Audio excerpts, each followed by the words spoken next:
All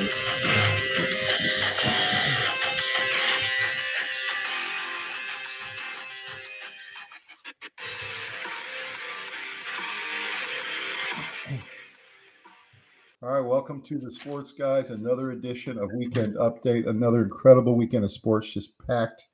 Football, basketball, every sport you can imagine. MLS, second round, had a couple upsets there, but mainly just college football insanity. We're calling this weekend November Madness. That's been the term that I've actually coined for the Sports Guyz, November Madness. And it really is. I mean, we had essentially 6 major upsets on Saturday. Then we had a couple upsets today in the NFL as well, and it's just craziness every weekend. How you doing, Robbie? I'm doing really well, thanks. Busy weekend, lots of good sports, but life too, you know. Yep. Well, you got to get the family stuff done too. It's really important. Yeah. What were you? Lots of sports this weekend for the boys. Oh, exactly. What were your big takeaways coming out of this insanity weekend, November Madness? Definitely some more teams eliminated from the college football playoff, which was very exciting.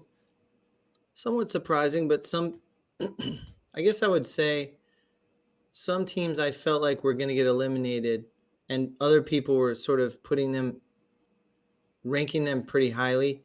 They got eliminated this weekend. So very exciting to watch the 12-team playoff come together for the first time, because we have to remember that it hasn't happened before.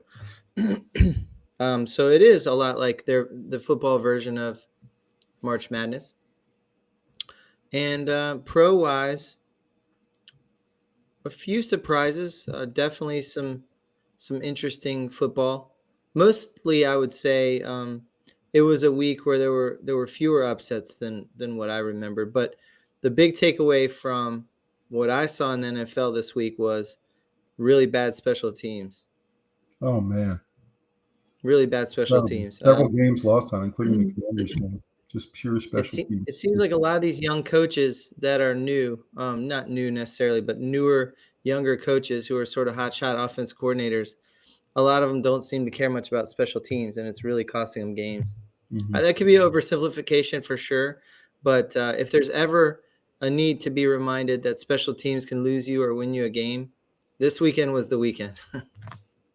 I mean, all it is a simple snap to the holder. He takes it, he puts it down, puts his finger on the top, and you kick it through. That's what it should be. And yet, so many of these teams, including pro teams, struggle with the simple basics of special teams and just simple punt blocking. Trying to block people to make sure that the guy can get the punt off, and just simple things that seem to break down a lot right now. And I'm not sure why that is. College level too. It seems to me like a lot of the exchange from the center to the holder isn't going very well, which tells me, do you remember back in the day, it seemed like a lot of starting quarterbacks were actually the holder. Mm-hmm. They were used to handling the ball. They were used to the pressure of the game and all that. It seems like now when you have $50 million quarterbacks, nobody wants to put in Justin Herbert to hold. Mm-hmm. So that might be a part of it. I don't know. Probably. The emphasis not being on special teams is definitely a part of it. So my big thing coming out of the weekend, I call it November Madness for a reason. First of all, I think that football is trying to model themselves after March Madness, and they're doing a pretty good job, because you now have all these different programs and cities across the country that now all of a sudden have a chance. And they used to be eliminated by about end of September. And now all these programs have a chance to get into the 12. And so it makes it much more exciting for many more programs. At the same time, you have this situation where the Power Four conferences have gotten so concentrated in talent that they just beat each other up. I mean, even the Big 12, we already knew the SEC was a gauntlet, but even the Big 12 is tough week to week to week. You're playing really good teams. And, trying to get there to the playoff and get there, not getting your third loss or not getting your second loss has become increasingly difficult, because you're playing essentially a harder schedule. The team that has gotten to this point without playing a hard schedule, Indiana, finally played a real team, and they found out. They found out real tough what it's like to play in Ohio State. So I don't know. I was really stunned by a couple of the upsets on Saturday, especially Alabama.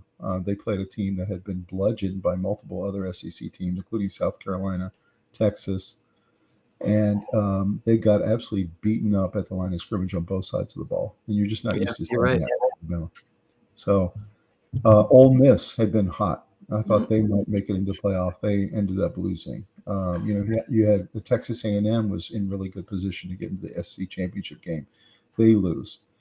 You had Colorado that was flying high and had won a couple of games in a row and was really looking good, and all of a sudden they lay an egg against Kansas. So I don't know.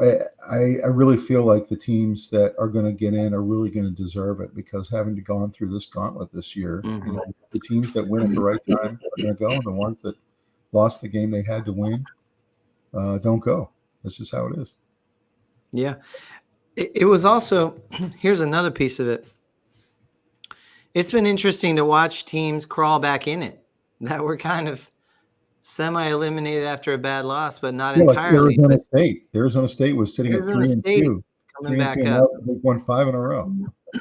Penn State didn't start out very well. Tennessee had a bad loss, and it looked like kind of gonna get pushed down and out. And I think they're back in it. Georgia had a bad Ohio loss. State started to teeter a little, and now they look like one of the top 2 teams in the country. So we were I think writing off Georgia 2 weeks ago, saying they weren't going to make it. Georgia has crawled back in it in a strong way. I mean, they were never eliminated from the top 12, but I think they were pushed down to 9. No one's talking about Notre Dame. They had that really bad loss to Northern Illinois, and now they're just bludgeoning people by 4 or 5 touchdowns, and they're just flying towards the playoff. Nobody's really going to want to play them in the playoff, and they can really run the ball. They play great defense. They got good tight ends. They have a really solid quarterback, and it's interesting. We've made so many predictions this year on this 12-team field, and it'll be really interesting to see that field that we predicted in early September and what it really looks like in the end, because it's going to look very different. We've never gone through a system that had 12 teams stay alive and go in. So we have to recognize that this is a brave new world in college football. And we don't know exactly how a 2-loss SEC team, and then they become a 3-loss SEC team. Are they always automatically eliminated? Well, I will say we don't know yet. I will say that as they approved this a year ago, the council did have a press conference, and they said that was their operating assumption, is that if you had a third loss, you weren't going to get in. But that was back then. That was before you have a bunch of really good teams in the SEC that have 3 losses, so including Alabama. So I don't know. I guess we're going to find out here in about 2 or 3 weeks whether a 3-loss team can get in. I'm sorry. I still think a 3-loss team's going to have a hard time getting in. And if one gets in, it's going to be one that is finishing the year really strong, like South Carolina. That's 1-5. I guarantee you there will be in the near future. By the way, not all the learning is going to be done this year. I think it's going to take a few years to even see a pattern. But I think there's going to be a 3-loss team that gets in very soon. Maybe not this year, but definitely by next year. Because I can imagine a scenario where your quarterback goes out for 3 weeks or 4 weeks and you lose 3 of them. Then they come back and you're blasting good teams and you look like a world beater. The committee is going to look at that and say they lost because their quarterback was hurt for a little bit. Like they can justify those losses on some level. I'm not saying every 3-loss team is always going to be alive. Some of the losses are ugly enough to where you're just out. But I'm saying it is possible to where we could even have it this year, because we haven't seen this 12-team playoff before, that there could be a team that is justified in going in even though they have some losses. It could be injuries. It could be something along those lines that make the committee willing to waive the seriousness of some of these losses. And maybe your resume is really nice otherwise, When I look at the bracket right now, I think that it's very likely at least 1 3-loss team is going to get in at the number 11 seed. That's what it looks like. I agree. I think there's going to be one this year, at least one. And I think if I were on the committee, but I'm not, but if I were, I would select someone more like a South Carolina who's deserved it, who's won 5 in a row and beaten really good teams. We're talking SEC teams Yeah. versus a team that's fumbled and stumbled down the road, and lost maybe the last 2 out of 3 or something like Alabama. Yeah. Even though I know Alabama is one of the top 10 teams in the country, talent wise, we know that. But are you Yeah. going to do it by that, or are you going to do it by who deserves it, like the NFL? To me, I like to do it more on merit. And so if a 3-loss team gets in, to me, if I was on the committee, I would select someone like a South Carolina who finished strong. I agree. I think that's a good way to look at it. In the NFL, we had some upsets today as well. Of course, my Commanders just completely botched their game. You were Yeah. talking about That the was special ugly. teams problems, and they had a block kick here and a block kick there, and they had 2 extra point misses, and they had a field goal miss, and that stuff adds up. You're at the end of the game, you're trying to tie it up, and you miss the extra point. I mean, what in the world? You lose to a really bad Cowboys team that's one of the bottom 3 teams in the league. You lose at home. You lose when you're in a playoff chase trying to get a playoff spot. And now you've lost 3 in a row, and all of a sudden the Commanders aren't looking very good. So I don't know. There's a lot of weird things happening in the NFL too. The Ravens will have a week where they blow someone out by 3 touchdowns, and then they lose to the Browns. Yeah. I can't figure the NFL out either. I think there's maybe 4 really good teams, the best team being the Lions right now. And then everyone else is just marginal and can beat each other. It's just lots of parity. That's how I see it right now in the NFL.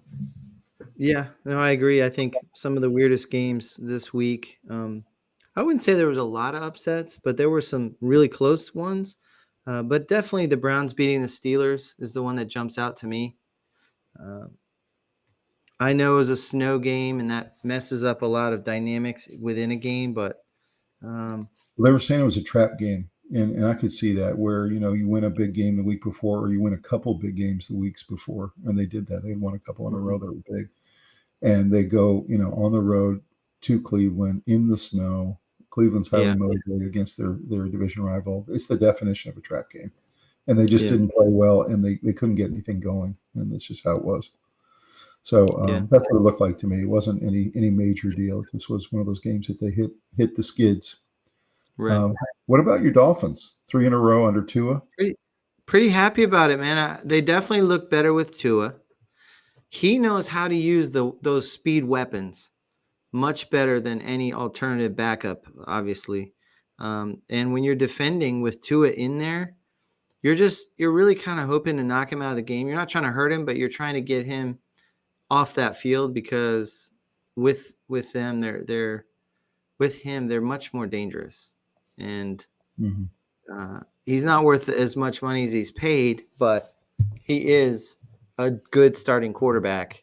And there are a lot of overpaid quarterbacks this year, and he's one of them. But I would say with Tua, this team has a chance. Without Tua, this has no chance. This team has zero chance. So do you think they're not going to win every game with Tua, but they're going to have a chance with him. Do you think Jonnu Smith is emerging as one of the best tight ends in football? I mean, he's just unstoppable. I told you at the beginning of the season I was really excited about his acquisition, and he had a quiet start. And so I was thinking maybe he doesn't fit in the plan very well.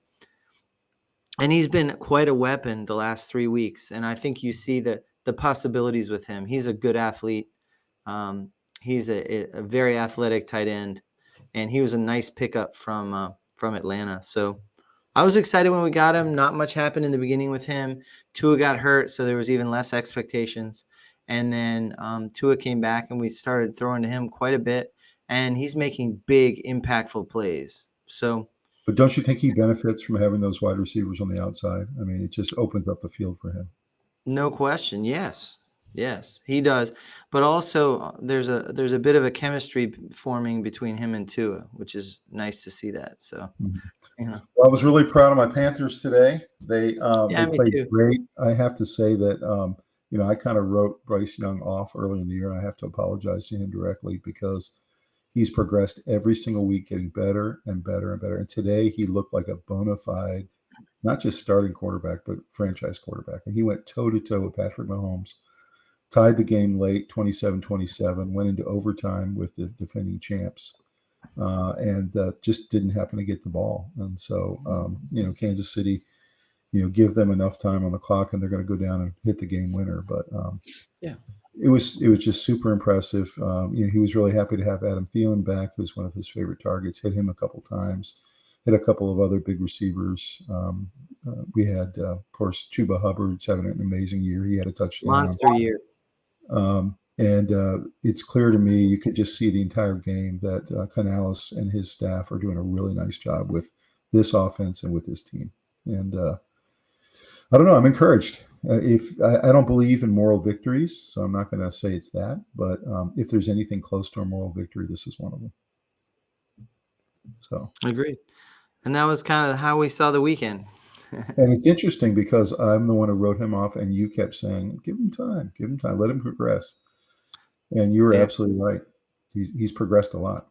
I wanted him on the bench a little longer than this. I think it would have been an investment in his future to allow him to learn without putting him under the kind of pressure that a quarterback is under. You need to get yourself to a certain level to be onto the field. And most rookie quarterbacks don't belong out there. Mm-hmm. I think some rookie quarterbacks who play well are starting to show some rookie tendencies. I think Caleb Williams has improved some. I saw an analysis of the Bears wide receivers the last couple weeks, not this week. This week they looked good again. Mm-hmm. But the way they were cutting off routes and not doing sharp cuts, and they weren't open because of it. And the person that was analyzing it said, where's Caleb supposed to go with the ball? Mm-hmm. And he would show the whole field. This guy's completely covered. This guy ran himself out of bounds. This guy did a cut straight into double coverage, acting like it was a soft spot in a zone, but it was man. I feel a little sorry for Caleb Williams. It's not even, as a rookie, what are you supposed to do about when your wide receivers are not open? Do you know why this rookie class on the receiver side is so good? Because there are a bunch of guys. There's 5 or 6 of the top ones who got selected this year. They can all get separation, every single one of them. And so the key in the NFL is the windows are so tight that if you can find receivers that can get separation, which, by the way, the Panthers didn't have last year, right? And other teams don't have right now. But yeah, the Bears are having problems with getting guys who can get separation. But what I'm saying is they could get it. They're just not running the routes properly. And I think this week was the first time in about a month that Bears receivers were really fighting hard. It was almost like they got called out by all this public analysis of how they were walking themselves off the field in the middle of plays like DJ Moore did, whether it was sitting down softly in a zone when it's man-to-man. You can't do that. You're just standing there. You're not open. There's a man covering you. You're not in a spot. So running routes that aren't sharp and crisp, allowing defenders to have closing gap space. So, Caleb's not getting helped much by these star wide receivers and their behaviors out there. And I think maybe they got called out, and it's definitely showed up this week. They played better. You're exactly right. And that was happening to Bo Nix early in the year. His guys weren't getting any separation. Now they are. So, it's big. Even Bryce Young's guys he's starting to throw some of them open. And I don't know. He's got a lot of rookies on that team, but they're developing. But I would say I watched Kansas City today beat us narrowly at the last second field goal. But Kansas City has 2 tight ends in Noah Gray and Kelsey who run incredible routes. I was sitting there just in admiration the entire game because they run these great routes, and then they know how to sit down in the soft zone, and he just delivers every time, delivers it right to him. We just can't stop it. And so, it's just, some teams know how to do it, some don't. Right. I'd say anyone who knows me knows about football that I'm not a big fan of playing rookie quarterbacks. And there's a whole reason for that. And we've had several episodes on that. But the worst thing you can do is have wide receivers who are not helping the quarterback. The thing you mentioned was Noah Gray and Travis Kelsey. They help Mahomes constantly. they'll cut a route off and get into an open spot to bail him out. They really are good teammates, and Mahomes is a good teammate. He doesn't try to take credit for things that he should. You know what's amazing is Noah Gray had 2 of the touchdowns for Mahomes today, and they showed the plays in slow motion. And what happens is Kelsey this year is mainly a decoy on almost every play. He runs incredible routes, and he runs out of the secondary. And so what the opposing team has to do is they have to bracket him with a safety and a corner or a linebacker.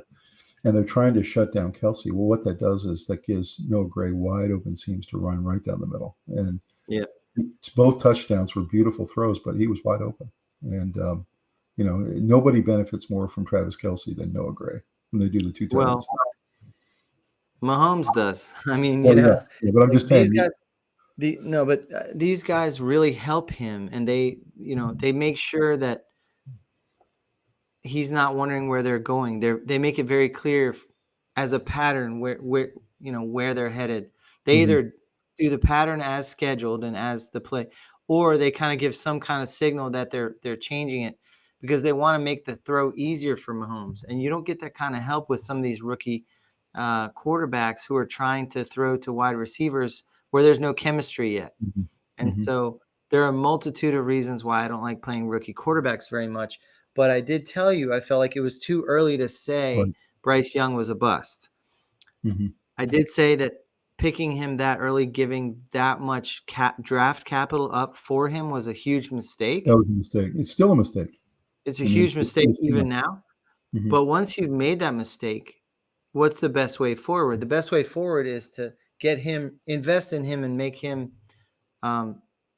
make yourself as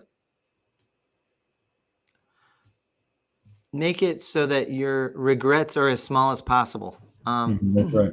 That's right. You want him to end up being your starting quarterback, and you can live with a couple of drafts where you didn't get top picks because you gave it all up to get him. But at the end of the day, you want him to be a starting quarterback. How do you get there from where he started this year? He's got to be on the bench. He's got to be in on all the meetings. And you're hoping to have a good mentor, a veteran mentor, who can bring him along and kind of let him – they can sort of point out what they're seeing in all the tape, that they're watching in the film room, and they can kind of show you how to carry yourself off the field and the pressures of playing a really good defense coming up this week. How do you prepare for that? And these are all things that will serve him well in year 2, 3, 4, 5, and when he's going to be fighting soon to get the big contract.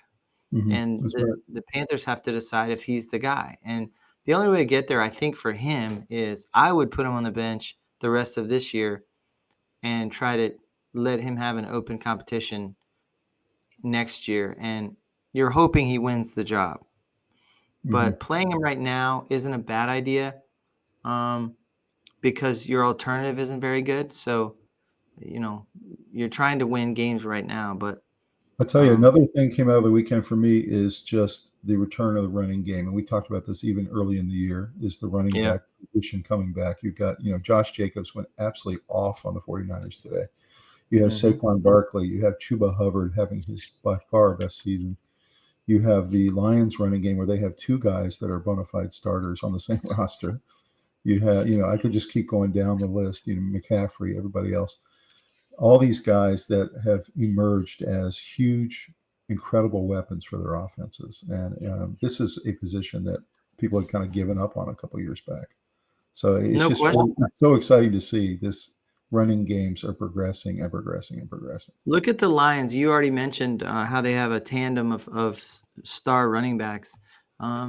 Montgomery and Jahmyr Gibbs. Montgomery got a little dinged up today, so he only ends up with whatever it was, 20 or 30 yards rushing. But Jahmyr Gibbs kind of took over and carried. Look at the Dolphins with Mostert and a chain. There are many examples of this where, having one star running back that you pay a fortune to is kind of, those days are over for the most part. Although, of course, the ones that come to mind would be the Ravens and the Eagles, but and it makes you a contender almost immediately, but the big payday for running backs is kind of gone. But the importance of the running back seems to be making a little bit of a resurgence, even if they're going to do it differently now with a tandem of running backs, because that position has people diving at your knees on every play, and therefore you need more than one. You can't rely on one running back. So Baltimore last year fell short. What did they think they were missing? They felt like they were missing a bruising back, so they go get Derrick Henry. Okay, Correct. The Texans make the playoffs with C.J. Stroud in his rookie year. What do they think they're missing? Is a good running game, so they go get Joe Mixon. So It's just you can go all the way down the line. All the playoff teams, they've got one or maybe two really good backs, and that excites me because I love ground and pound. So I don't know. I'm really happy about the development. Well, let's go see some of this material we've got. We got a lot to cover today, so let's go get at it. Let's do it. All right, so this is our weekend update, November 25th, 2024. I just want to wish everybody, all of our listeners, happy Thanksgiving week. I hope you guys have some wonderful time with your family this week. Hope you get some time off from work, that you guys have a lot of great food, a lot of great football and family games and whatever you're going to do. So really, I hope you guys have a great Thanksgiving this week. We will be broadcasting a special episode later in the week. I'm not going to tell you what it is, but look for it the day after Thanksgiving. So it'll be a fun one. And I'm really looking forward to Tommy DeVito against Cooper Rush. Are you? Okay, yeah. We've got three. That's the matchup that I'm excited for on Thanksgiving. I'm thankful for that one.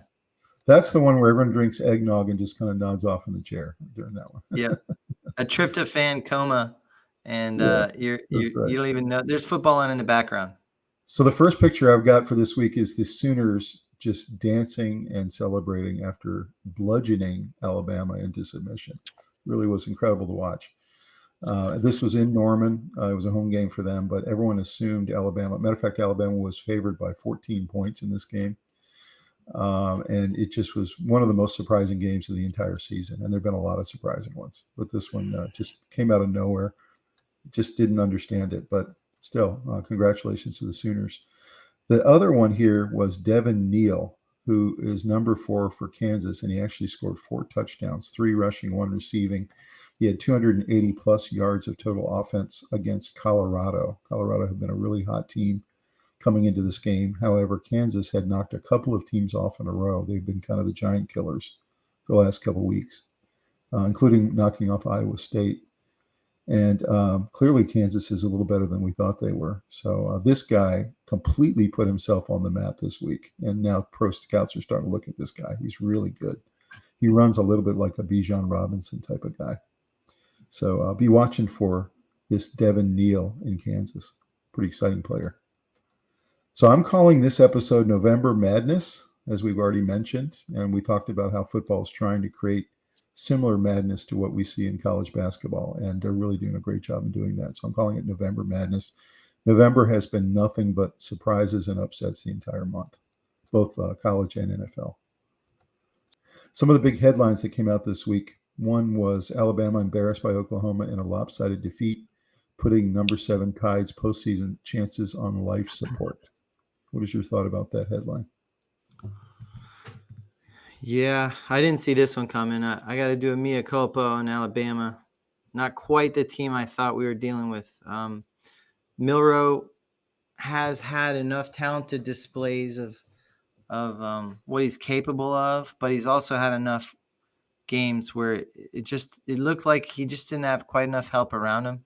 Alabama's just not quite the team that we think of from the past. I mean, it's always been a ground and pound, massive offensive line, great running team with a strong defense. And then they added throwing under Saban, and they were winning national titles. They've gotten rid of the running part, and now the throwing is so. And you notice the only guy he tries to go to is the freshman, Williams. Yeah. And so, Williams, the other team figures that out after a while. They start to double cover him. And, just do one over the top, and you've really taken away a lot of their offensive capabilities. But the thing I could not believe in this game, I watched the entire thing, was the amount of pressure Oklahoma was applying. And Alabama's offensive line just could not hold up. They were in his face the entire game. They were hitting his arm. They were hitting him in the chest. They were knocking his balls down. They were forcing fumbles, and sometimes Alabama would get it, sometimes Oklahoma would get it. It just was, I don't know. It looked like a high school team trying to block a major college program. Really surprised by the way Alabama's offensive line played. Yeah, but also credit to Oklahoma. Oklahoma put a lot of pressure on. They got 3 picks on Milroe. They did a pick 6, and it was there were 2 teams that I've seen that started the year thought of very, very highly. There are actually 3 teams. One, all 3 had disappointing losses right out of the gate, and really kind of toppled slowly down the charts. And really, they were Utah, Kansas, and Missouri. Those were 3 teams that were thought of as playoff teams, possible, division champion, and Florida State as well. And Florida State, but they had Florida State the number 4 seed in the playoff. That's true. Florida State would be in there too. But these teams actually are good. Missouri is the weakest probably of that group. Kansas and Utah are still really strong teams. They just, for whatever inexplicable reason, had some disappointing games that knocked them out. But I wouldn't want to play any of those. I mean, they're really good teams. And the expectations for them at the beginning of the year were very high. So, Kansas. What about Oklahoma? Oklahoma's been very disappointing from the very beginning. Oklahoma's kind of like that. I don't quite put them in that category. Yeah, they got blown out 2 weeks ago by South Carolina, 36-9. I know. But South Carolina is a team I wouldn't want to play, and neither is Florida. So, they haven't had the best seasons, in their career, in their history, but they're playing really good football, and you just don't want to play them. So it looked to me like they had a really great game plan. Great game plan. Their defense was just absolutely on fire, and no Alabama question could not block them. They just could not block them the entire game. It looked a little bit like, Georgia, Alabama, the first half when Alabama went crazy on them. So that was a really surprising game. The surprising stats to me are Alabama's 70 yards rushing total against Oklahoma's 260. And Milroe 7 yards total rushing. Yeah. When he tried to run a lot, he would just time of possession, 34 minutes for Oklahoma, 25 for Alabama. Almost 9 extra minutes for Oklahoma to have the ball. So next headline is Ole Miss playoff hopes squashed with upset loss to Florida. This technically was an upset, although, as we've talked about, the way Florida was playing, nobody wants to play them. No. Although Ole Miss was the same way. I mean, they were playing really well here in the last couple of weeks. So this was a surprise to me, too. I thought it'd be a good game. I thought it'd be close. I thought Ole Miss would maybe pull it out at the end by a field goal or something. And Florida just continues their late season rise after they confirmed their coach. Any thoughts about this one? Florida's defense is underrated. They came up huge in this game. They had all kinds of turnovers, 4 sacks, two interceptions, and a fumble recovery. And they just kind of made Jackson Dart's life a nightmare. And it was also very interesting. They had him kind of rattled. At the end of the game, when he was going for the game-winning plays, he looked really spooked. He looked. And it's funny because he's had really, and he threw something like 3 out of 4 of his last passes were interceptions. He's been one of those guys, a little bit like Carson Beck, just very inconsistent this year. He had games where he really tears it up, and then he has games like this where it's just kind of head scratching the way he plays. He threw some terrible picks when the game was on the line at the end of the game. And one of them even got called back, and then he threw it again. Another pick. It was just Jackson Dart couldn't handle what they were bringing, basically. So I think you thought Alabama was a top 5 team. I thought Ole Miss was at least a top 10 team and was going to make the playoff. And it looks like neither one's going to make it. So we were just I think Alabama's out. We I knew Ole Miss would be out, but that doesn't surprise me. The Alabama one does. I felt like Ole Miss was going to make it the way they were playing, but they just ran into the wrong team. Florida's really on the rise right now. So third one here is Auburn upsets number 15 Texas A&M, who were on pace to make the SEC title game. This game was a crazy game. I watched the second half, and it was just nonstop scoring. It goes into 4 overtimes, and in the fourth overtime, you have to go for 2. And Auburn got the 2, and Texas A&M did not. And so Aggies in the same position Alabama and Ole Miss are in. They went from controlling their own destiny to now needing major help to be able to try to make the playoff. So what do you think about A&M in the same category as these other two? Well, obviously this was projected to be a really close game. The line was 2.5 points. So they knew this was going to be quite a matchup. Auburn's a hard place to play on the road, and A&M has some weaknesses a little bit. So it was just a great college game that came down to the wire. 4 overtimes. That means anyone could have won it at any time, 4 different times. So super close game. I don't think that's a surprise. I think that's exactly what everyone, including Las Vegas, thought was going to happen. So, no doubt. I don't know. I was almost more surprised about this one than the other two. I just, again, thought A&M was cruising to the playoff. And all these teams that I thought were SEC playoff teams are all essentially getting knocked out of the picture now. So it's really a scrambled mess. I think A&M has done the best they could with their quarterback situation. Marcel Reed is a very athletic quarterback. But he's not the guy that started the year for them. So I think that they're able to do a lot with very little in that position, but I just don't think it's enough for playoff level football. Yeah. I think they have a flawed offense is what I'm saying. These teams, all you can say about all these teams is that they had their own destiny in their own hands and they blew it. I mean, it's just as simple as that. And, the fact that they had the opportunity, it's all you can say. So next one is Deion Sanders says Colorado got intoxicated by success. Now faces an uncertain road ahead. And, of course, they lost to the guy there on the top right, Kansas. And they were pretty well embarrassed in this game. I mean, this was not even really close. Colorado didn't look like the same team. Their defense literally could not stop anybody that day. It was just 7 yards a carry. It was Kansas did anything they wanted. So, we were just complimenting Colorado's defense last year that it really stiffened up this year. But I guess when they play a really good offense, not so much. Yeah, I mean, I think Colorado got a little bit whipped on defense. On the defensive side of the ball, they couldn't stand up to Kansas. I think that Shedeur Sanders actually had a pretty nice game. Mm-hmm. And Travis Hunter was electric. He was. Had 125 yards receiving and 2 touchdowns. But their stars came out, but they just didn't get much help, Yeah. And Kansas just ran it down their throat. They had 522 yards of This offense. was the best rushing performance I've seen the entire season by this guy. This guy, Neal. Yeah.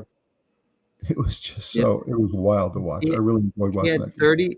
He had 37 carries for 207 yards and 3 touchdowns. He also had 4 receptions for 80 yards and a receiving touchdown. I know. He had almost 300 yards of offense from one guy. He was completely unstoppable. And I don't think Colorado's seen a player like that this year. No, I'd never heard of this guy. And now all of a sudden he's on the radar for everybody. Everyone knows all about this guy now. He went completely crazy. Colorado's D just wasn't up to the task that day, and they got kind of beat on a little bit. And the offense did what it could. You know how everyone who's a great player has a coming out game? This was this guy's coming out game. This was his introduction to the country. They wouldn't have even been on TV if they weren't playing Colorado. So, but if you analyze it fairly, did Shedeur play badly? No, he played well. But did Travis Hunter play poorly? No. But they can't play defense. Travis Hunter plays defense, but he's not in there to stop the run. Right. So They have some holes in their Colorado lineup that got better from last year, but still exist. And when you play a team that you have a mismatch problem with, you're very ripe to get um, upset. So all four of these teams now are on life support and need help and likely to miss the playoff. That's where we are. So I the think fifth that's right. one here is Arizona State, who no one's been talking about. They've just been winning every week, winning and winning and winning. They finally beat another team in BYU. They had a really funny thing happen. They stormed the field when the opposing quarterback threw the ball out of bounds, and it never hit the ground. And because it never hit the ground, there was still 1 second left. And it took them 15 minutes to remove everybody off the field and put the goalpost back up. And so 15 minutes to do 1 second play, which of course didn't work. And then they ended up storming the field again. So, but Arizona State is now, believe it or not, in first place in the Big 12 and in plumb position to be the Big 12's entrant into the playoff. And we had written them off 4 or 5 weeks ago. It's just insane. What do you think of that situation in the Big 12? Total switcheroo. I think Arizona State's one of those teams that kind of crawled back up as others fell. It's making a case to try and get in, and it's doing everything it can, and good for them. It's as for the incident with the storming the field, I'm sure they're going to get a huge fine for that. I would assume. But it is what it is. I'm not very surprised that BYU lost. I think they were overrated. And so they're coming back down to earth. They're having a nice season, but not the kind of special season that people thought they were headed for. Remember when they lost last week? We had predicted it. We had predicted they were going to lose. Yeah. I didn't think they'd lose 2 in a row, but well, what's interesting is here's what's interesting. BYU was 14 in the country. Arizona State was 21, but Vegas thought Arizona State was going to win by 3.5 because they were playing better. It's not really an upset. I mean, depends on how you look at it. But if Vegas is saying 3.5 for the worst seeded team, it's not really an upset. Yeah, exactly. So, Vegas is always on the right side, right? Yeah, Retzlaff threw two picks, so that hurts, So let's talk some of the big scores for the week. We talked a little bit about Oklahoma, Alabama. I would just like to point out 3 points. It just makes no sense to me how in the world an Alabama team with that offense could be held to 3 points. Oklahoma's defense was good, but not this good. So still scratching my head over how they could not run the ball and set up any of their passing plays. So line of scrimmage, they got whipped. Yeah, well, that's right. So again, likely on life support. Next game here, South Carolina takes care of business against Wofford and just continue to roll. They got on this roll. They were sitting at 4-3, now won 4 in a row, beating some really good teams to get here. And as I said before, if there's any team that's deserving of being a 3-loss playoff team, it would be South Carolina right now. They're playing that well. I don't think this game actually tells you very much. No, it doesn't. Wofford is what it is, and it's an in-state team that wants to play hard against South Carolina, but there's not a real sense that can get done. The two teams a couple of weeks ago no one wanted to play were South Carolina and Ole Miss, and now it's, South Carolina and Florida are the two teams no one wants to play. Let me put it to you this way. South Carolina was favored to win by 42.5. That was the line. And they covered.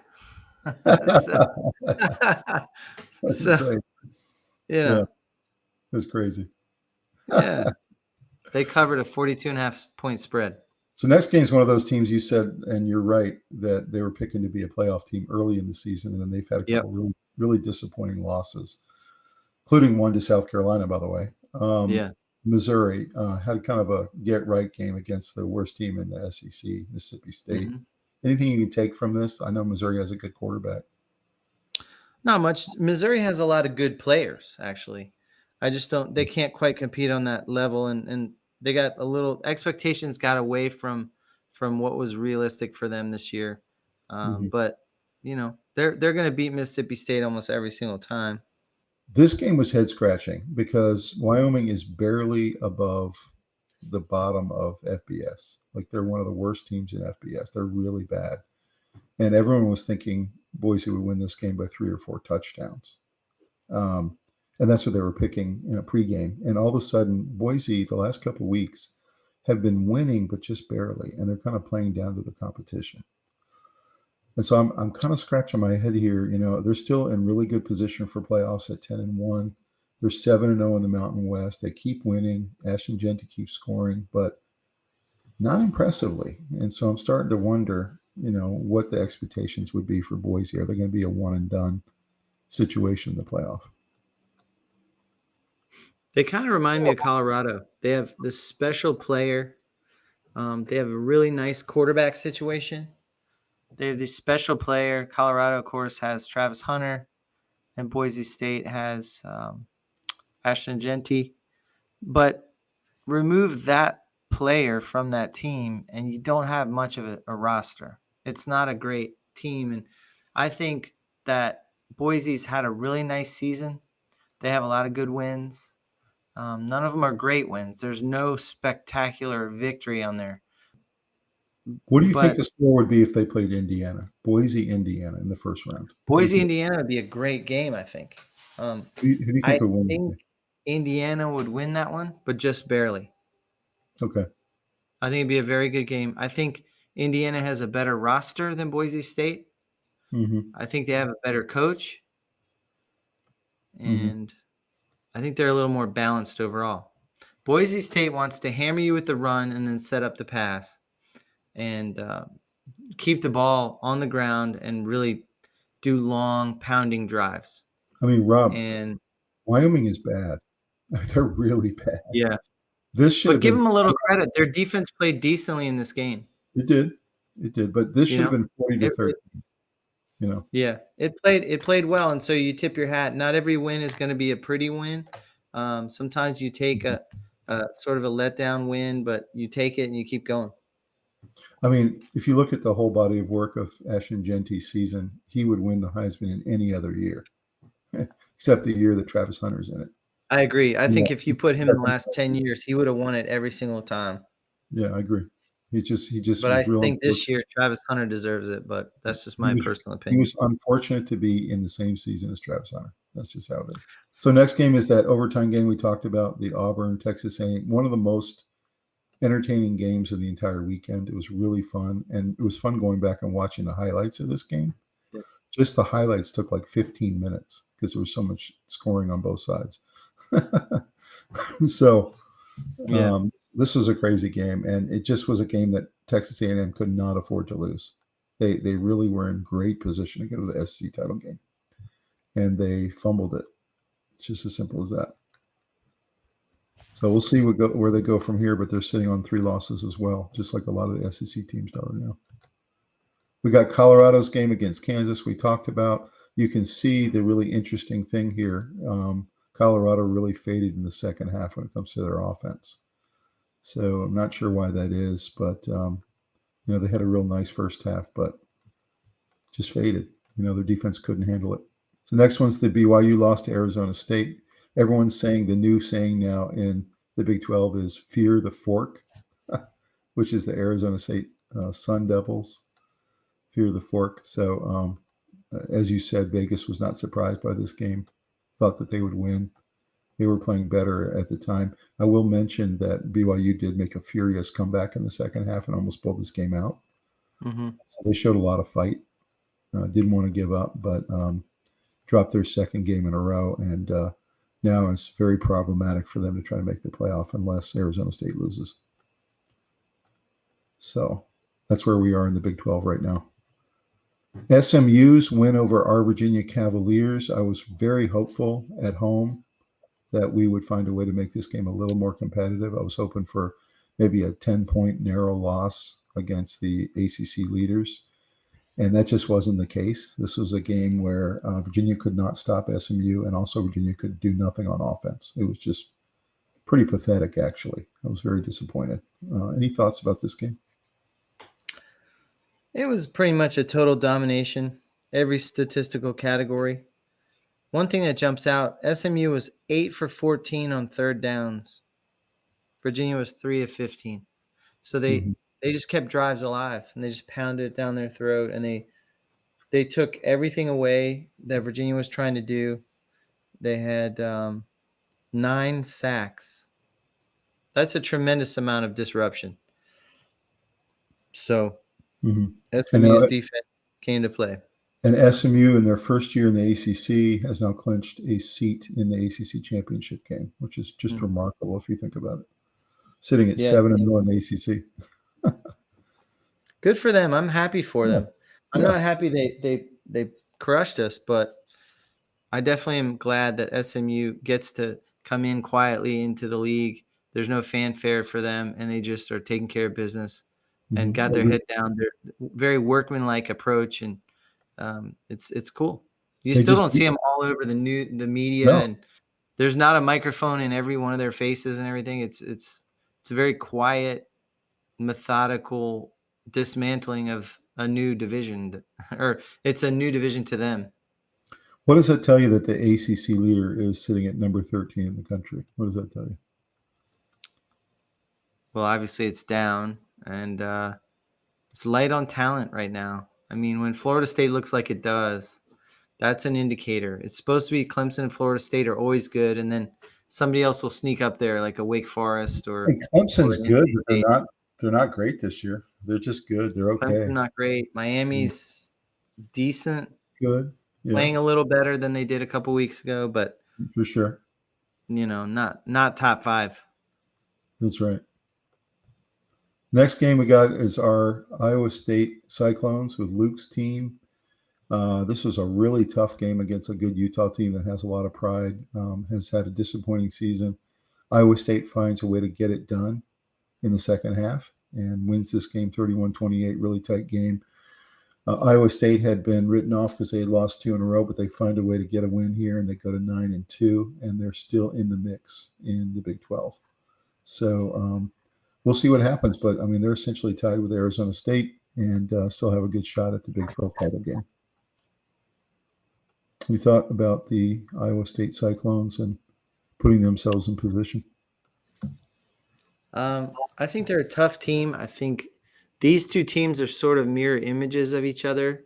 They both had real possibilities and real ideas of what making a run towards the playoff and putting themselves in a position, and both kind of sputtered. But they both have very talented rosters and good coaching and all that. So this is a good matchup. It's one of the best matchups of the day, actually. It was. I knew it would be a tough game for Iowa State. I was happy that they put it out and won this game. Obviously, Utah's having a surprisingly bad season, but that doesn't mean that it doesn't have a lot of talented players on there. So last game on this row is Georgia absolutely demolishes Massachusetts in the second half, but really struggled in the first half to do anything against the worst rated team in FBS. They're the 160th rated team. And it was just kind of head scratching how much Carson Beck was struggling to move the ball against this Massachusetts team. Obviously, they figured it out at halftime and were, putting a lot of points. Well, they started to get it together in the second quarter. Yeah, that's right.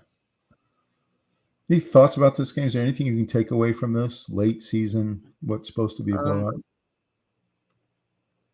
Well, they ran well. Nate Frazier had 136 yards rushing and 3 touchdowns. So that's good to get Beck's confidence back. If they can get that running game going, they should be doing pretty well.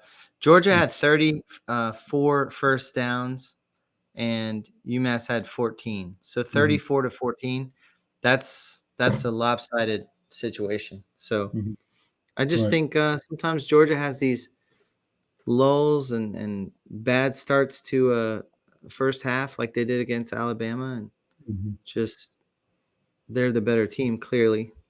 But I think if they could be in trouble if they play a really good team and they're playing poorly like that.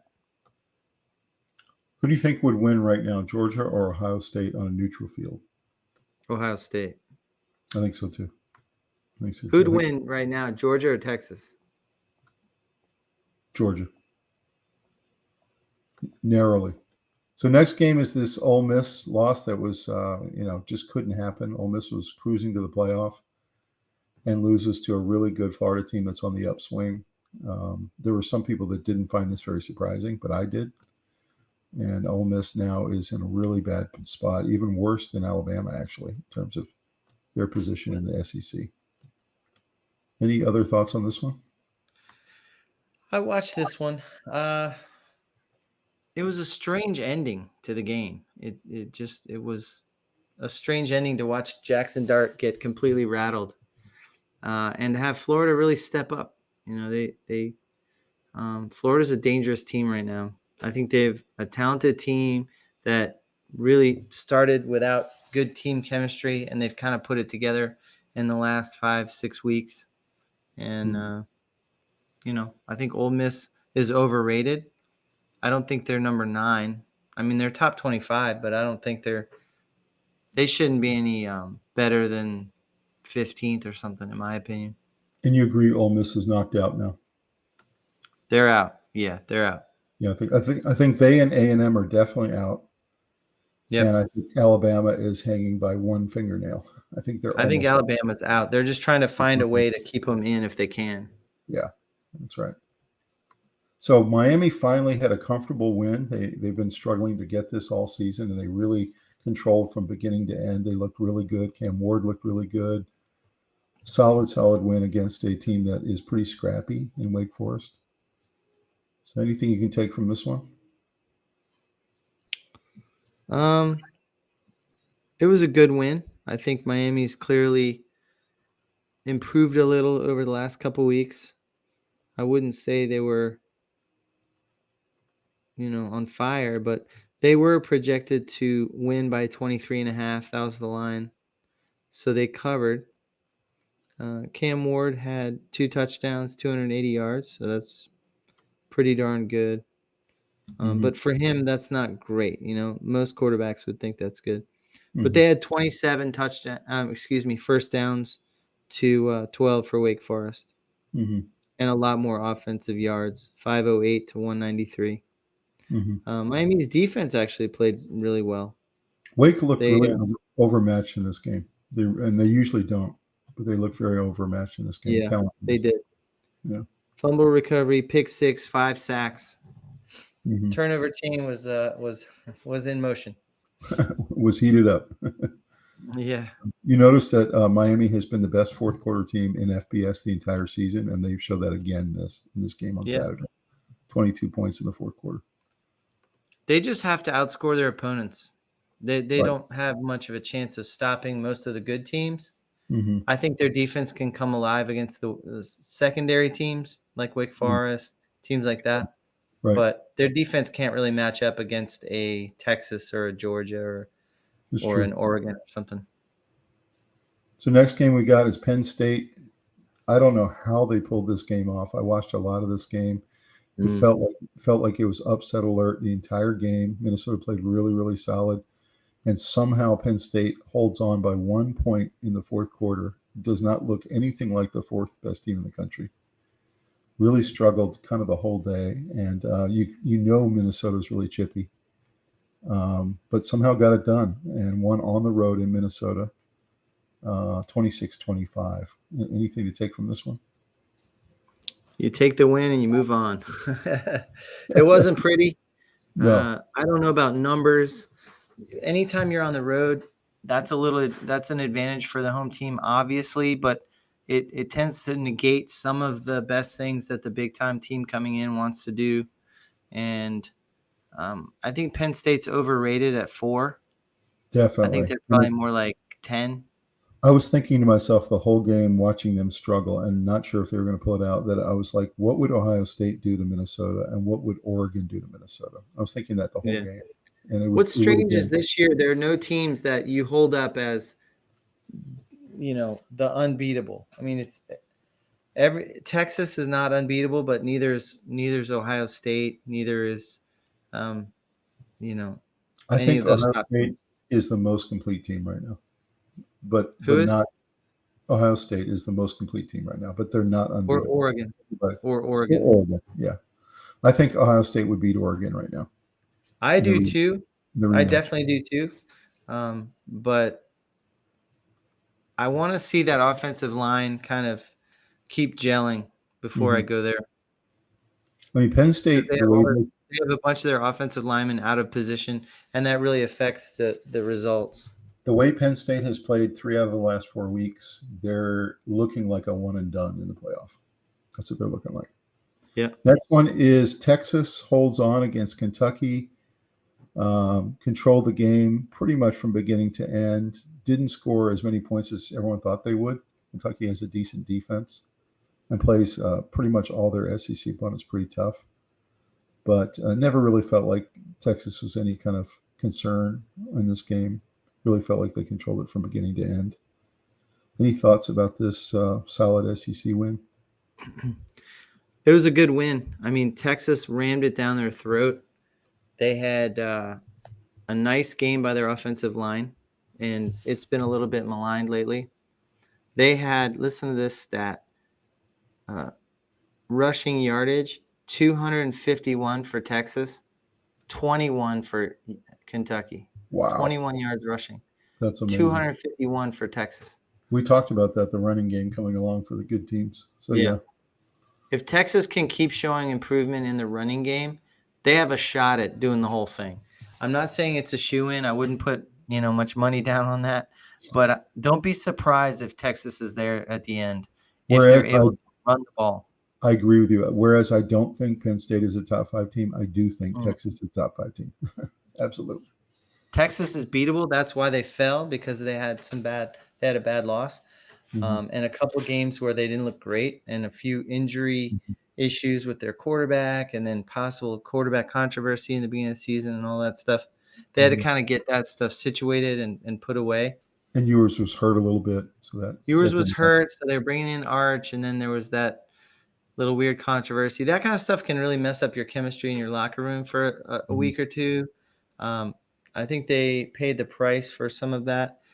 But I think they're a lot more focused now on team execution of everybody's assignments, and they know that they can be beaten. So a lot of that sort of arrogance that can sweep over a team that's winning nonstop, and they're hearing their names in national title talk and all that. I think Dion was touching on that with Colorado. You start getting full of yourself a little bit, and you take a loss and you can use it to make yourself better. They talk about people reading their press clippings. That's what some of these teams do, and that's what Colorado did. They read their press clippings. It seems like it. So last game on the board was Ohio State plays the undefeated Indiana Hoosiers. Indiana, everyone had been saying all year, had never played anybody or hadn't played a top 10 team yet. And really, everyone was really focused on this game. It actually had the highest ratings of the entire weekend of any game. And it was because people wanted to see if Indiana could handle a real team. And it was a pretty emphatic no, they can't.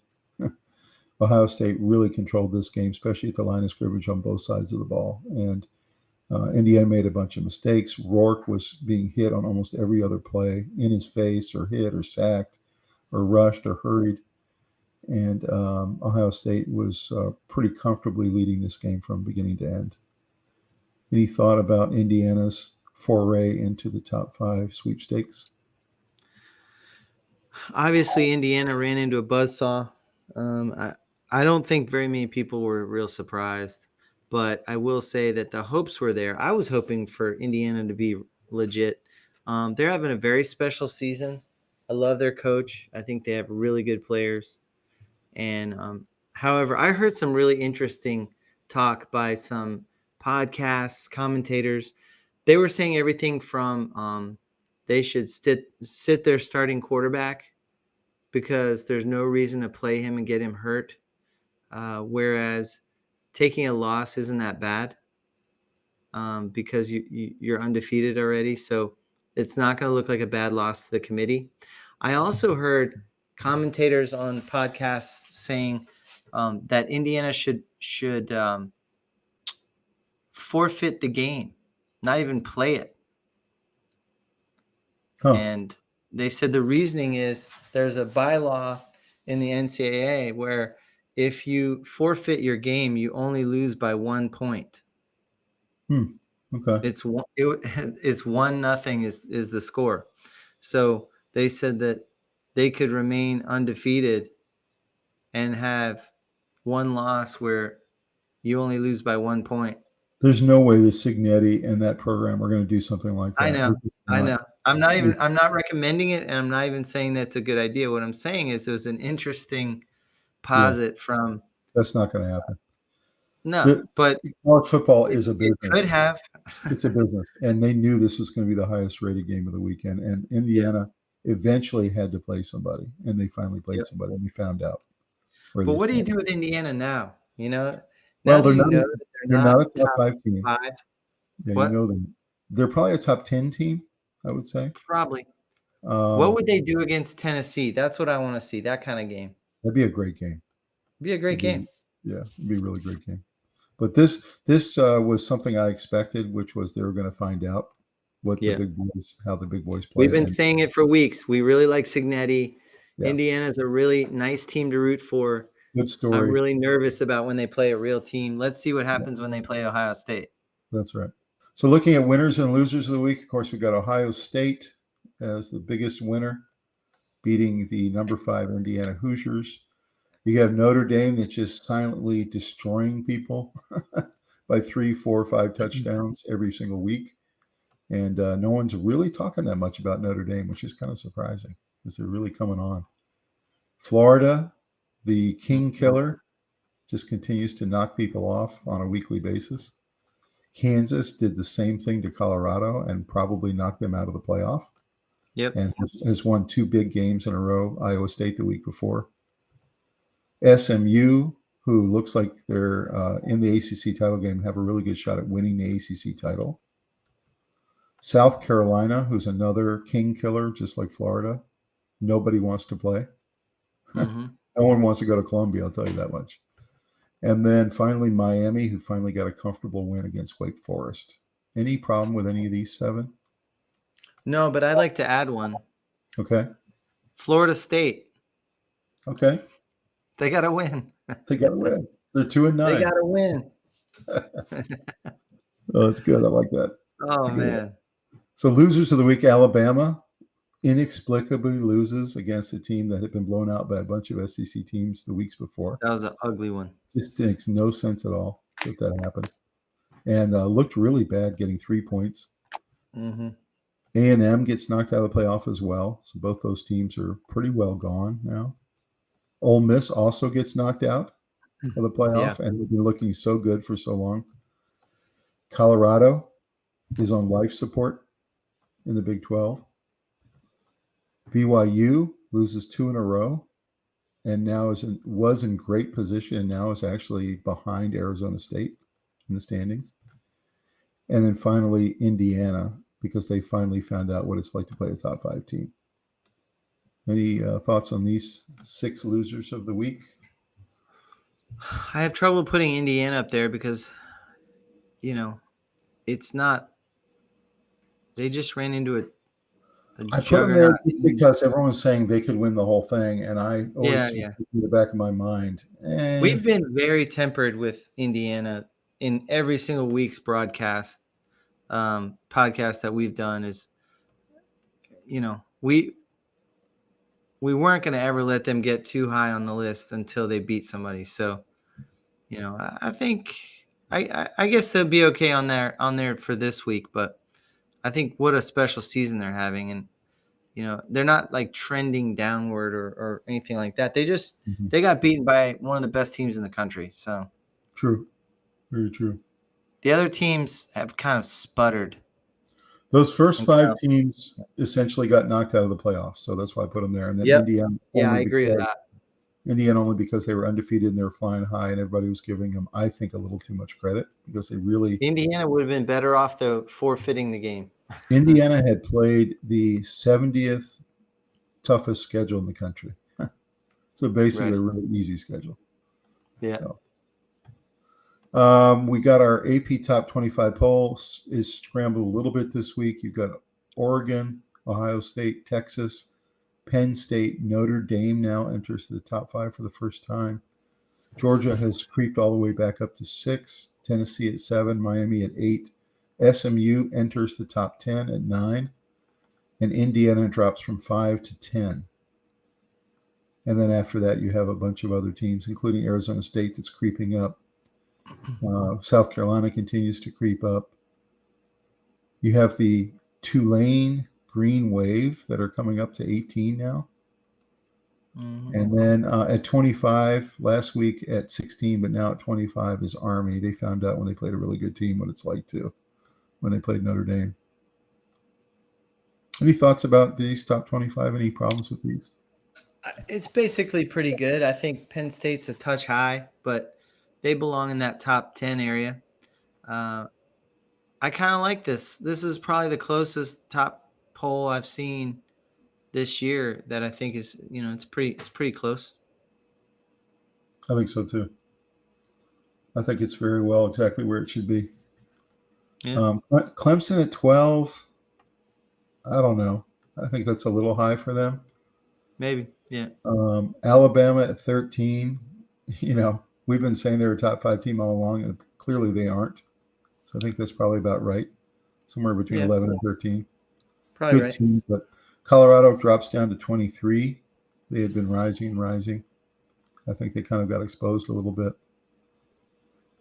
BYU had risen all the way up to number 9, and now they're down to 19. So you can see the fluctuations. But yeah, I pretty much agree with these rankings right here.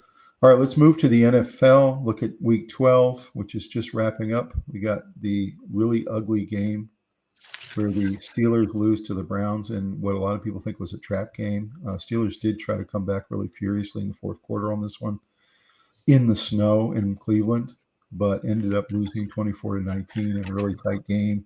Browns played a really solid game, and the Steelers just looked off all day. They just couldn't really get anything done that they usually do.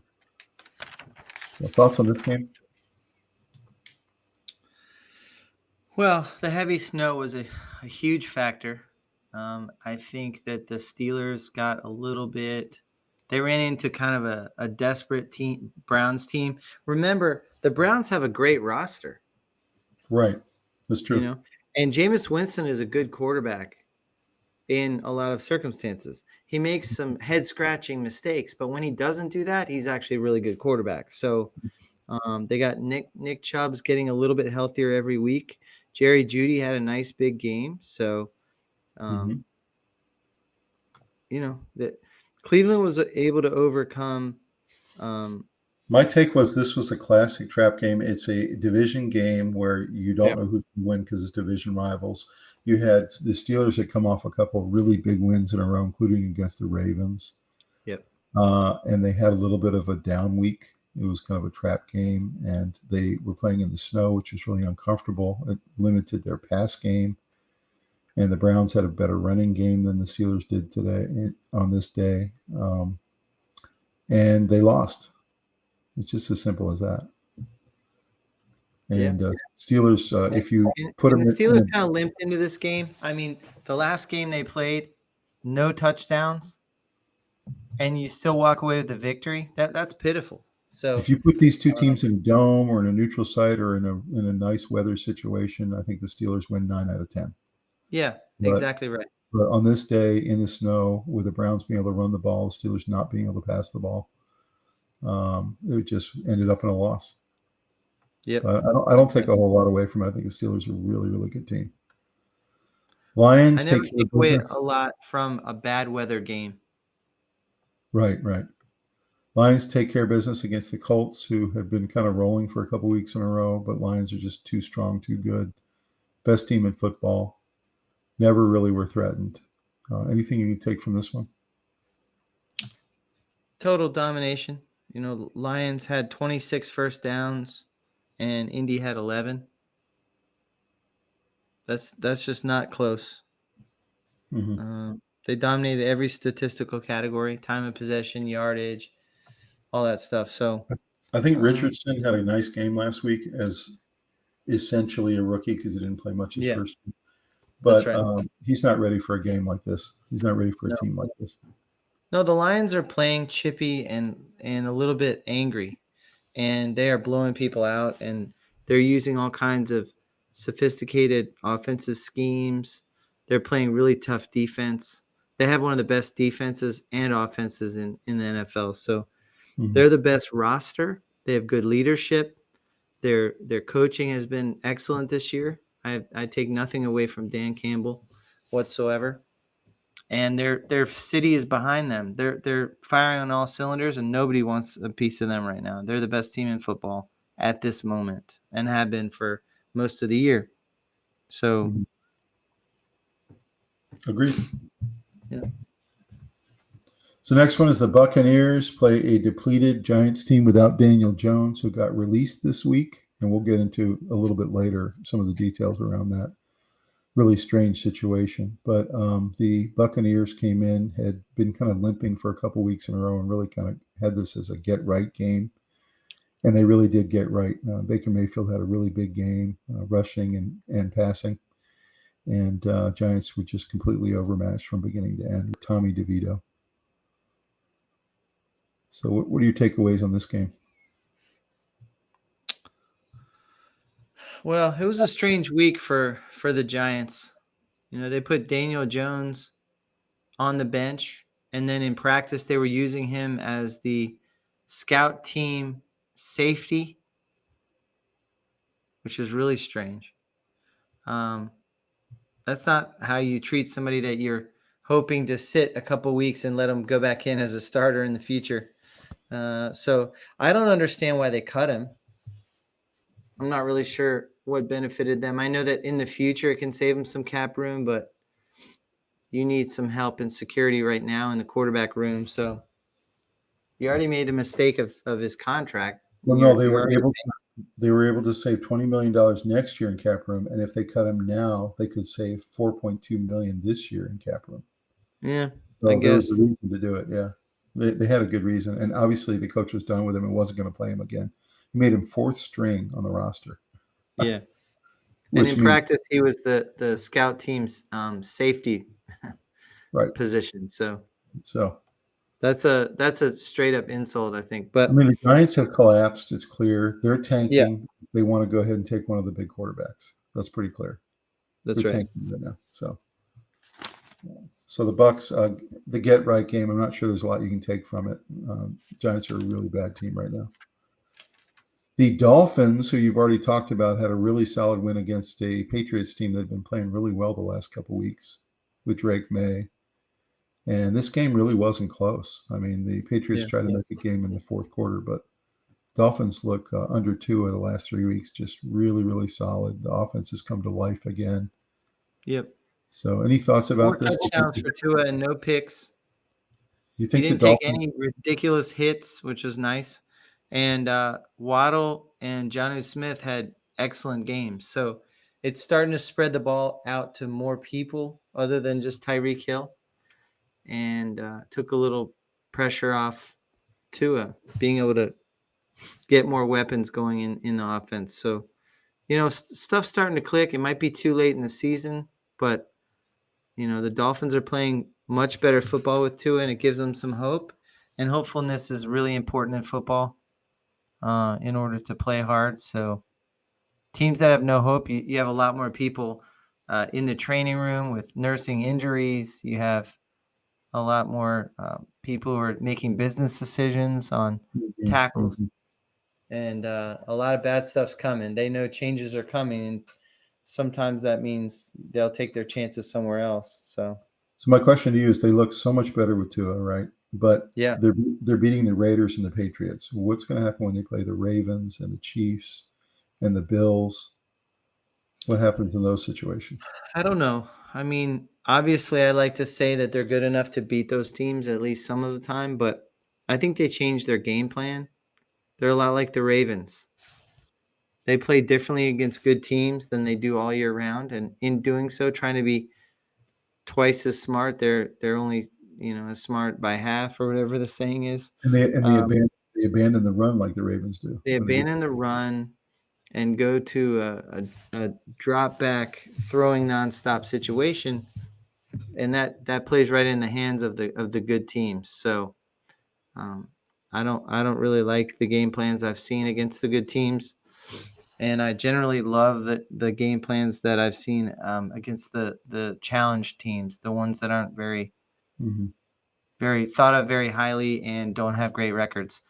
Dolphins beat those teams pretty handily. I love their game plans in those games. So, we'll see. Yeah. Fingers crossed. Super Bowl bound. So this next game was really odd, very low scoring. No one could get anything going on either side of the ball. Geno Smith did have one nice touchdown in the first half, but it was really strange. And then came the pick six, which kind of sealed the game in the second half on a really strange play as well, 70-yard pick six. But, the Cardinals have been flying for a while, and everybody had been projecting them to win that division. And after this game, they find themselves in second place behind the Seahawks. And, who wants that division? Like, who's the best team in that division, do you think? The 49ers are really starting to lose now on a weekly basis. The Rams are just kind of okay, up and down, week to week. We thought the Cardinals might seize that division, but now it looks like maybe the Seahawks have a chance to do it. So, thoughts? Well, I think the Cardinals are a much better team than they've been, but they still have problems, still have limitations. They need more draft picks, more players. So they're very beatable, but they can be really hot sometimes and be a real problem to play. So Seattle's kind of the same way. They have nice players. I mean, DK Metcalf's one of the better receivers in the league, and they have they have nice running game, and they have a pretty good roster. It's Mm-hmm. not great, but it's solid. And they started the year really well, and then they dropped off, and then now they're back up again. So I don't know. I think they matched up well against the Cardinals. They made some plays. They made just a few extra plays than the Cardinals did, and they pulled it out.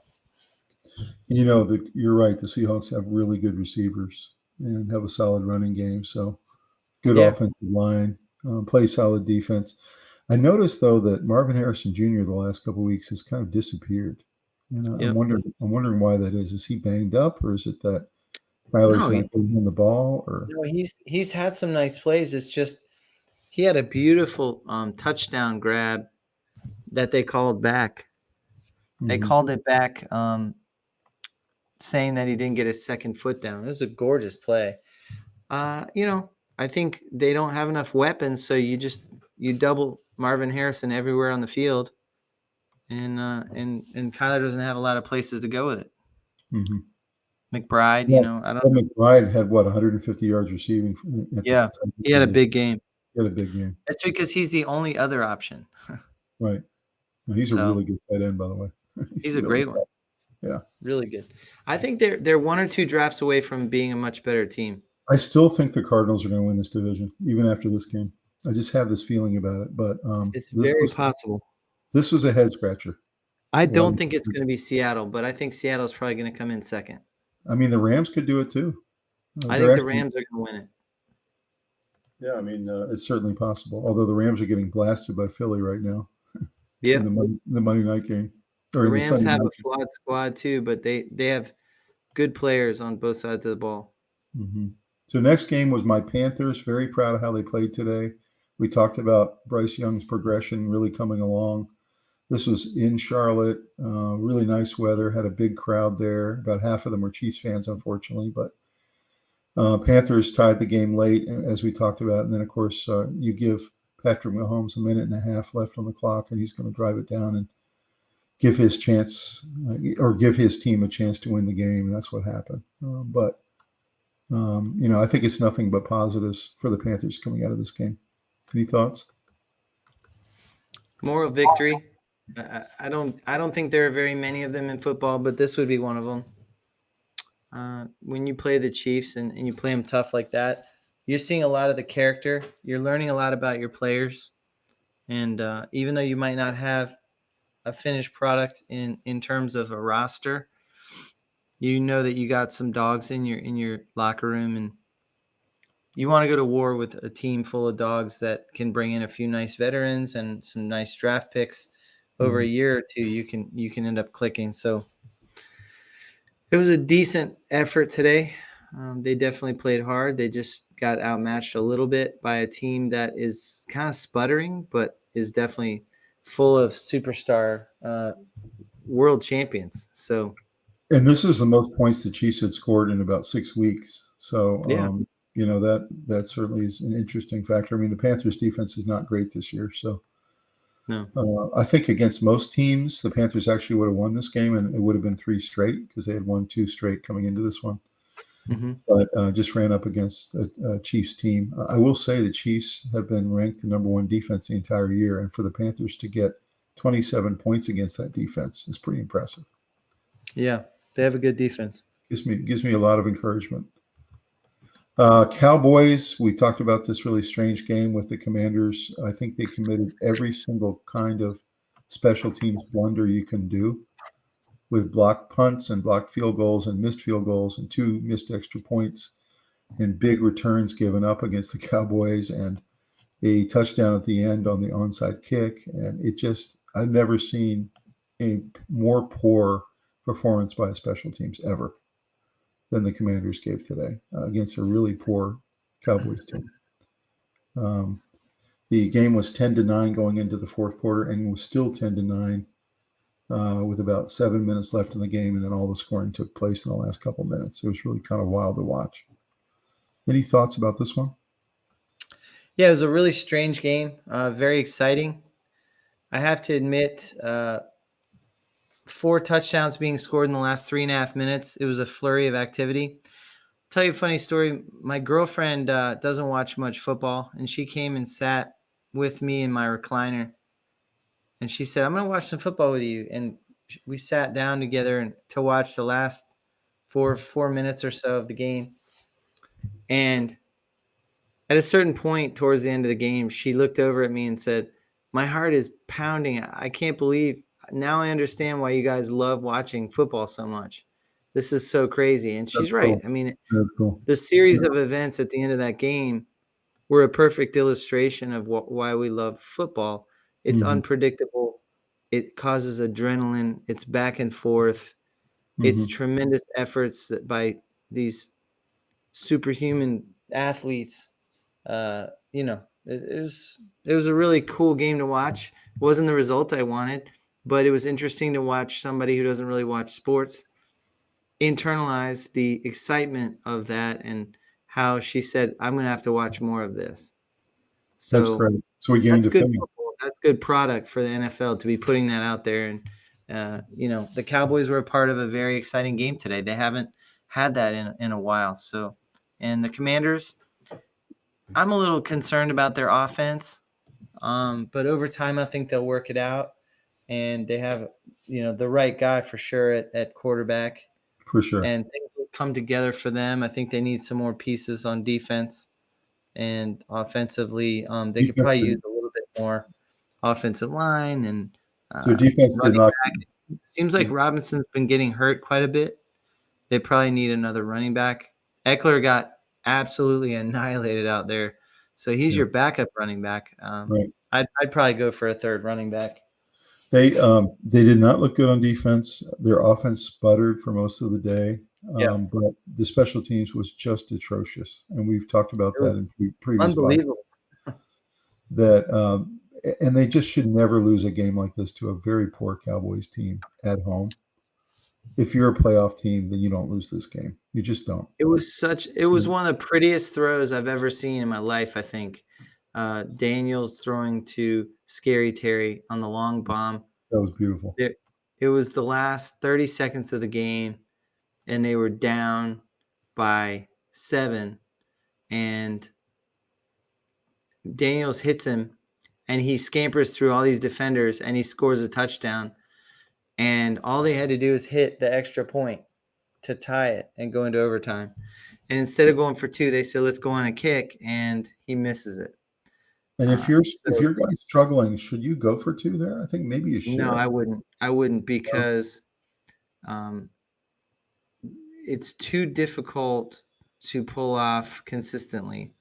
I think your better chance is the extra point. There's fewer misses than there are teams that aren't successful doing the 2-point play. So, well, the Commanders, you want to give your chance an opportunity, a team an opportunity to win in overtime, but you have to get to overtime first. So I would have gone with the thing that gets me into overtime. and Well, three take my three weeks chances. ago, 3 weeks ago, the Commanders were sitting at 7-2, and they were in first place in their division. And now 3 weeks later, they've lost 3 straight, including this one that was inexcusable. And I don't know. Yeah. I'm not sure about this team. It's just it has some real weaknesses that I didn't see before. The Cowboys, incredibly, are 4-2 on the road, which isn't a bad record, and Yeah. they're 0-5 at home. So it's just it's a really strange year for both of these teams. That's really crazy. So the Vikings pull it out in overtime against the Bears, a really solid game. Bears actually played pretty well in this game. And this felt like a really good division game between two teams that were on the up and up. The Vikings are a really good team this year. They're well coached. They find a way to get it done in overtime. So anything you can take from this one? I think that the Vikings have a really good roster. Jordan Addison had an absolutely unbelievable day. He just lit it up. And Darnold had a nice day. 2 touchdowns, no interceptions. Aaron Jones, nice balance running the ball, getting 106 yards and a touchdown. So I still think Minnesota is a dangerous team because their defense is so good and their offense has a lot of star power on it. So there might be some little piece missing to take them over the top, but it's a very good team. So the Bears played well. They played well enough to win it. Under certain circumstances, they could have pulled it off. So my feeling is the Vikings would be headed towards possibly the number 1 seed in the NFC if they didn't have the Lions sitting in front of them. But right. They're just in a situation where they're really good, but they're not quite as good as the Lions, and therefore there's somebody that's sitting in their way of being really good. And if the Vikings were in the NFC South, no, that's right. I mean, that's exactly right. They'd be way ahead right now. Yeah, still a really good team win, well coached. Darnold's playing well, defense is playing well. Still a really good team, going to make the playoffs. This game was really surprising today. You had the Texans, who've been kind of struggling in the last couple of weeks. They did get Nico Collins back today, and he had a touchdown catch. But they ended up finding a way to lose at home to Will Levis and the Titans, which makes no sense at all, giving up 32 points in this game. And really makes you question about kind of where the Titans are right now. Really makes you question where the Texans are right now. And, are they going to be a legitimate contender this year? I think they've kind of taken a little step back from last year. Mm-hmm. I think they're just not quite as good as they were last year. And other teams have more tape on them now and can kind of figure them out. So Will Levis had an okay game. They controlled how much he threw it, but he was very efficient. He had 2 touchdowns. He did have a pick, but he played the quarterback position in decently well. And their defense came up big, and they put it to a Texans team that I think is kind of reeling a little bit. I don't think they've looked very impressive for several definitely weeks. reeling, but their offense was fine today. Their defense has been struggling, and their defense really let them down today. Their defense and special teams. To let Will Levis score 32 points on you is inexcusable. I'm sorry. He's one of the worst quarterbacks in the NFL. And I agree. I don't understand this game at all. This is really quite an upset today. Is it more of an indictment on the Texans, or is it more of a statement that the Titans aren't as bad as they have looked at times? Texans defense. Yeah, I agree. It's an indictment on the Texans. I'm really worried about Texans defense. Yeah. It does not look very good at all. But we'll see where they go from here. 49ers get absolutely blown out like they haven't been blown out in about 6 years, 38-10. Of course, Brock Purdy does not play in the game. They have to bring in their backup quarterback, and Trent Williams also does not play, which causes their running game to be really ineffective with Christian McCaffrey. Got about 1.5 yards per carry. Kittle had a nice game. Otherwise, not very much going on for the 49ers, and their defense really got shredded by the Packers, especially Aaron Jones. or especially Josh Jacobs for the Packers, really just crushed them today. So what are your thoughts about Packers 49ers and this blowout? What would have been? I'm really concerned about the 49ers. These injuries are just crushing their hopes. And, I mean, have they had a game where every star was on the field this year? I don't think so. I don't think so either. Well, no, because McCaffrey just came back, so you can't even say. And then since then, they've had Kittle out last week, Purdy out this week. You're not going to win if you don't get Trent Williams out this week. Trent Williams, the best tackle in football. You're not going to win if these stars that cost a lot of money have to sit and their backup is decidedly worse and less talented. And it's interesting in the pregame, I was watching the pregame show and they were saying that what was very interesting this year about the 49ers defense is that they can really get run on. And they were comparing it to Dallas's defense last year that could not stop the run. And he said, so I think you're going to get a real big dose of Josh Jacobs today. And this was in the pregame. And, of course, then that's exactly what happened. Josh Jacobs comes out and has his best game in 2 years and just destroys the 49ers defense. And if you can't stop the run and you can't run, you're not going to win a lot of NFL games against anybody. Yep. So you think the 49ers are done? I don't know. Stick a fork in them? I think if they lose with all their stars in, yes. If they're able to get all their stars back playing well together over the course of a couple weeks and they go on a run, it's possible that they could get back in it, but it's not looking great. Yeah. So next game is the Broncos take care of the Raiders. The Raiders are actually leading this game a lot of the day. Really felt like maybe they could get this job done, but end up fading in the second half. And the Broncos take over and play really well. Ran the ball well. Bo Nix played well. Cortland Sutton with another big game. Yep. Thoughts on this game as the Broncos win another one, 4 in a row now? Broncos are learning how to win now, and they've got a lot of talented players. They still have some needs, but they're a good team now, and their defense is strong, and they just kind of wear you out. They're really hard to throw against, and Bo Nix was a great pick. He was.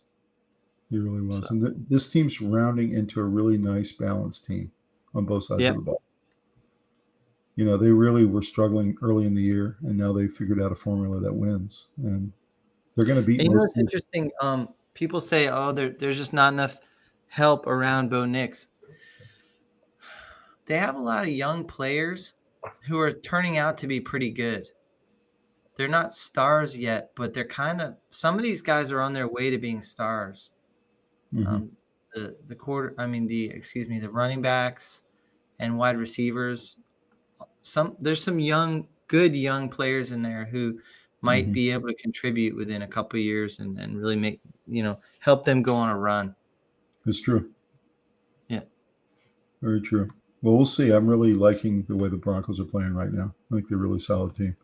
So some of the games that are about to be played, the Sunday night game, which is going on right now, the Eagles are leading 20-14 in the third quarter.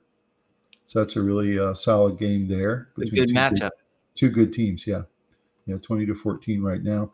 Monday night game we have is the Ravens and Chargers. They're calling it the Harbaugh Bowl 2.0. Yeah.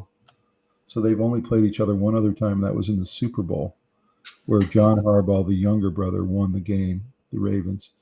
And this time, Jim Harbaugh brings his Chargers in, who are playing really well against the Ravens, who have lost 2 out of 3.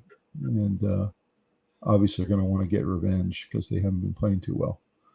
So any thoughts on either of these games? Eagles, Rams, Ravens, Chargers? Who you think are going to take these games? I mean, both those games are really good matchups, really intriguing matchups. But this is the kind of spot in the season where you can start to get on a little bit of a run and end the season with some of your best football. It bodes well for your playoff chances.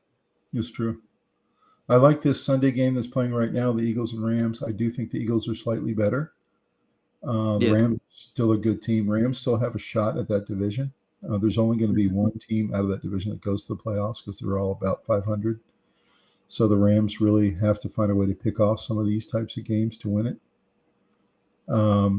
In the Ravens-Chargers game, I really don't know who's going to win that game. You have a Ravens team that's the number one offense in NFL that has the 31st ranked defense in the NFL. They're literally second to last in defense.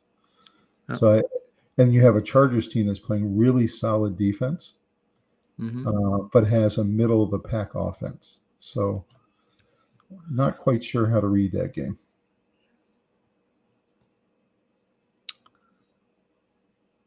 I don't know. A lot depends on the Ravens' game plan. And I think Harbaugh really wants to run the ball and play good defense. So Jim Harbaugh with the Chargers. So we'll see. I think it's a good matchup. I do think Lamar's going to want to have a better week this week. He's a little disappointed about his performances. And I don't know. I just have a feeling the Ravens are going to win this game, but we'll see. I think the Ravens are slightly better roster, but their defense really hampers them. I think it might be kind of a 23-20 type game. A lot of running the ball, a lot of Derrick Henry, and that'll keep the score a little bit lower than normal. So I'm looking at like a 23-20 Ravens win, something like that. We'll see what happens. Looking forward to watching it. Here are the NFL power rankings after this week. You got the Lions, the Bills, the Chiefs, the Steelers, the Eagles, the Vikings, Packers, Ravens, Commanders, and Chargers. So those are your top 10. So what are your thoughts about this? Is this the ranking you put them in? Yeah, I think it's pretty close. I'm not sure Washington deserves to be in the top 10, but yeah, I think that's pretty good. I think after today, they'll drop out of the top 10. I agree. I think the Steelers might drop a little bit, maybe down to 6 after their inexplicable loss to Cleveland. Yeah, I think the Eagles should go up in the top 4. Minnesota probably should be 5. Yeah, I think the Steelers will drop below the Eagles and the Vikings, but I think this is about right. Ravens at 8, maybe a little bit low. I think they might be a little bit better than the 8th best team. Yeah, I agree. I think they should be up. So let's look at the NFL memes segment for this week. The first one is Cleveland versus Pittsburgh in the 4th quarter. Of course, you remember this great scene from Star Wars Empire Strikes Back. Oh, yeah. So what are your thoughts about this? I know that you want the entire league to go to a dome system. But Yep. I think the really bad weather ruins the level of play of the NFL. And what makes it special is that you can't play in your backyard like these guys do. And in the snow, it's an equalizer. It makes everything runs more slowly. And which is why Cleveland can beat Pittsburgh in the snow, because it equalized. Correct. Yeah. It affects the greatest show on turf. It makes everything a little bit off kilter. It's hard to throw the ball in pouring rain and in snow, and what about the old schools? What about the old school guys like me who kind of like watching the elements be part of the game a little bit? So you like to watch a 9-6 game? I mean, no, but I don't know. I mean, if you had golf with no wind and no rain and no whatever, then everyone would hit it perfect every time. But sometimes it's fun and interesting to have the weather be elements. A couple times. It doesn't have to be every single game. I agree with that, but it's kind of fun to watch. I just think in the biggest games, you need a controlled environment so that everything's equal, so that everyone's chance of playing well is relatively similar. You can see that. And so you really find out who's the best team. Well, everybody listening tonight, drop us a comment down below.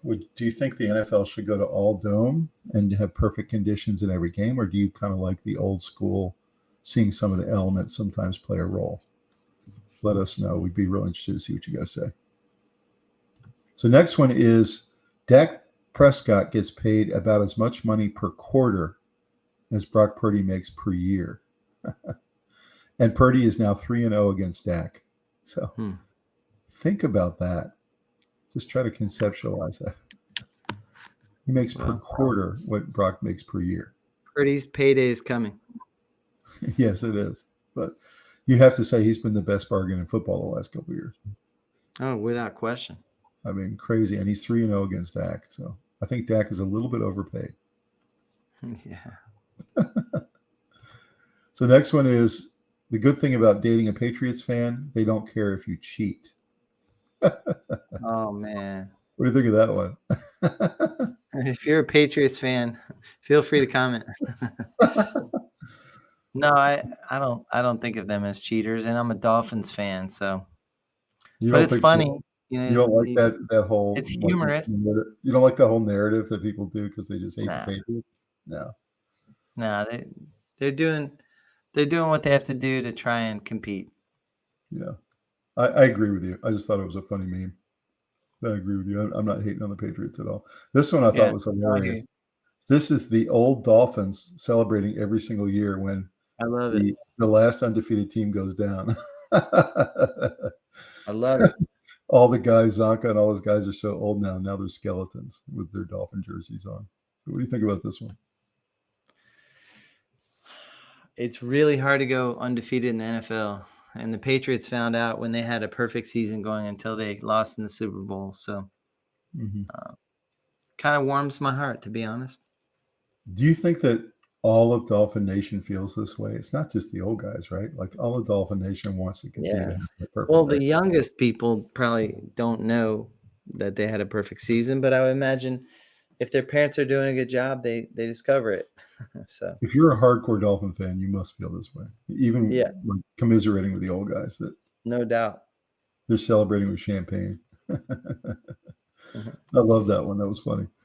This one was crazy to me. Not only have the Cowboys, are they the only NFL team that's not won a home game, but they're the only major sports team in any league. And we're talking about hockey and baseball and basketball and NBA and everything. Every team in every major sport has won a home game except for the Dallas Cowboys. I mean, has that ever happened before? They're having a rough season. What are your thoughts? I mean, I predicted they were going to have a bad season. I think it's been worse than I anticipated. Don't know why they're not doing well at home. They usually do.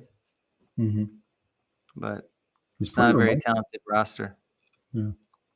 They're going to have to, well, I don't know if they're going to blow it up, but they need to significantly improve in the draft next year to try to improve what they've got.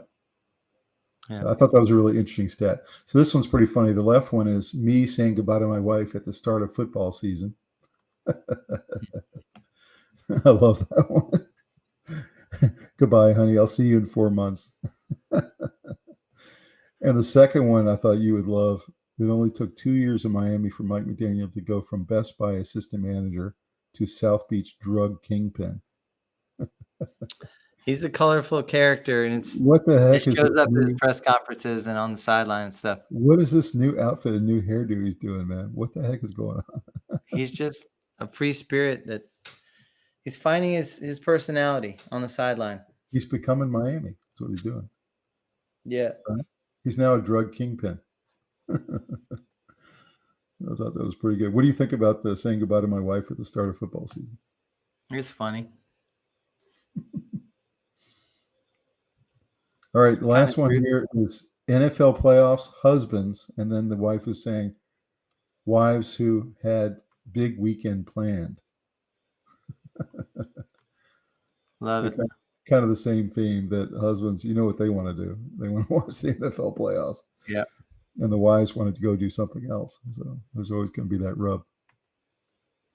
So these are some of the funnier memes I found this week. You guys drop us a comment if you find some good NFL memes. Drop us a comment, send them over to us, and we'll put them into a future program. There's a lot of good ones out there. All right, I'm going to hand it over to you, Robbie, for the mailbag segment. And that's okay. There's my silly picture. Very good. Funniest one I could find from last week. We got so Mike Tyson should have waited another 6 months and gotten back into shape. DPT coaching. Oh, What are your thoughts on Mike Tyson? Did he wait long enough and get healthy enough before he tried to fight? no. I think it was a travesty. I think that Jake Paul should have also asked him to do that and made it a real fair fight. I think that 4 months after he almost died was a really bad mistake. He clearly, after about 2 rounds, didn't have his legs. Just wasn't fair to the entire world who were looking for a good fight and hadn't had a good fight in a long time. So he definitely came back way too early. I think if he had fought in like March or April, it would have been a much better fight. Mm-hmm. What do you think? No, I agree. I think it was obvious that he didn't have the juice. He made it a couple of rounds doing okay, but he just wasn't strong enough. And a lot of that was his age, but also a lot of it was what he had been through. So Mm-hmm. they postponed it, but they didn't postpone it long enough for him to get all the way back and have any kind of opportunity. Agreed. But that's how I feel about it. Yep, me too. Next one, Travis Hunter deserves the trophy at Hildebrand 540. Oh, Travis Hunter deserves the trophy. What do you think? I did not agree with that until about a week ago. And watching his performance last week and even this week, yes, I think he's the best player in college football and the most important to his team. I think that in any other year, Ashton Genty would win the trophy. I find it very interesting that both of those two players who are going to be 1, 2 in the voting, I think, neither one is a quarterback. So I find that really interesting because almost always quarterbacks win. What do you think? I think Travis deserves the trophy. I think he's such a special player. I heard somebody liken him to Shohei Ohtani. He's Mm-hmm. doing things that we have not seen ever. If we have, it's from 70 years ago or something. Mm-hmm. Um, he's a lockdown corner. He's absolutely crushing it. You know, he's very high up in the division in receiving yards, and he's doing everything he can to help his team. So I think he deserves the trophy. And I don't think it's that close. But there's definitely some other good players that should be second, third, and fourth. But he should be first. I So agree. I'm with you. cool. Next, it'll be interesting when there is a two-loss SEC team in the playoffs and an undefeated team left out of the playoffs. Richard Western. So this is an older comment talking about our pre college football playoff analysis. Do you And it was know? interesting to revisit that because I think that it's not entirely accurate anymore. There might be a 3-loss team, and I don't think anyone won't get in who's undefeated, but there are going to be some 1-loss teams who are not in. I don't think that'll happen, but I think there may be a scenario in the future where that could happen. But I do think that that was a worse problem when we only had 4 teams getting in. There were a Yeah, couple of years where you had, like the one year Central Florida went 12-0 and ended the poll as the number 12 team in the country because they hadn't played anybody. And we're all angry because they went 12-0 and didn't make the 14 playoff. But everyone was like, well, it's not just your record, but you literally have not played anybody in your schedule who's even a top 25 team. So I think it was much worse problem when it was only 4. Now that it's 12, I don't see that situation happening. I think anybody who's totally undefeated agree. will be in the top 12. So I don't think that'll happen.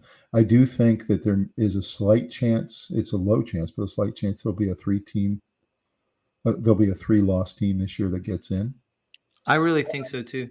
And the reason is because they want to get at least 4 and maybe 5 teams in from the SEC. They really want that just for the quality of football. And there's so many teams in the SEC that have 3 losses now that I don't think you can cobble together enough 2-loss teams to fill out a bracket. So I think you're going to end up with one of those 3-loss teams that gets in. And I think there'll be a lot of I agree. uproar around it. So we'll see. What do you think? No, I agree. I think the SEC is the enigma. I don't think there's going to be a 3-loss team from any other division conference, Yeah. but Yeah. I think that SEC beats each other up so much that they've added Texas and they have so many good teams already in there that it's just impossible to do the kind of run you would need to do and have all the talent spreading out with NIL. You're not going to go on that kind of run. It's true. I think the competition's harder throughout the season now. So you're going to have more losses. Just the way it is. But, agreed. Cool. Well, that's all I got for this week for the mailbag. So, Rob, final thoughts wrapping up this week, heading into Thanksgiving. We got 3 games on Thursday. We got next weekend is all of the rivalry games that haven't played yet. There's a lot of good rivalry games. Michigan, Ohio State, of course. Virginia plays Virginia Tech. And there's a bunch of others. Tremendous final week, rivalry week, and it'll be interesting to see the bowl games this year outside the playoff. It'll be really cool to see how they handle good teams that are not going to make the playoff. Do you think Michigan can play the spoiler? I mean, is there any way they can pull off a shocking upset against Ohio State, or are they going to get blown out? Hard to say. I think you can't ever predict a blowout of in-division rivals who have hated each other for a long time. For one team to blow another out in that circumstance is kind of hard to predict. I would say more likely it's going to be a tight game. I think Ohio State will be leading by about 3 points most of the game, but I think they're going to win going away in the fourth quarter. That's probably right. For a couple touchdowns, because it probably looks tight for most of the game, and then something happens where Ohio State takes control. But you have to remember Ohio State was dominating Michigan for many, many years until Jim Harbaugh showed up. And even his first, I think it was 3 or 4 years, he lost to Ohio State, and then he won the last 3 in a row. Yep. And so Ohio State is kind of stewing on the fact that they haven't beaten Michigan in a while, and I think that plays a factor into them being up for this game. They really very possibly. Yeah, very possibly. And they're clearly the better roster. I mean, that's obvious. Oh, so, yeah.